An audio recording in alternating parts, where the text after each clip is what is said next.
අද මම මේ කරන්න යන්නේ බලගතු වැඩක්. මම මේ අද පාලි ස්ථානයක් තෝරාගෙන මේ වැඩේ කරන්න යන්නේ. අද මම නාගපිල්ලියෙන් තමයි වැඩක් කරන්න යන්නේ මේ විදේශ ගත දරුවෙකුට. හරියාකාරව මේ නාගපිල්ලියෙන් වශී ගුරුකමක් කරන විදිහ තමයි මේ කරන්නේ.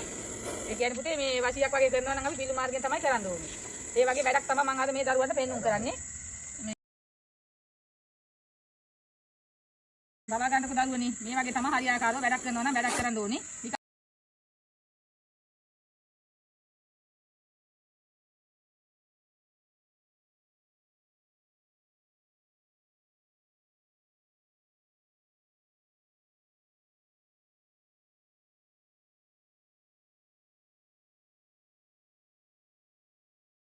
සාර්ථකව මේ වැඩ කටයුත්ත මේ දැන් මේව කරාට මේක එළි වෙනකම්ම මේක තියෙනවා පුතේ.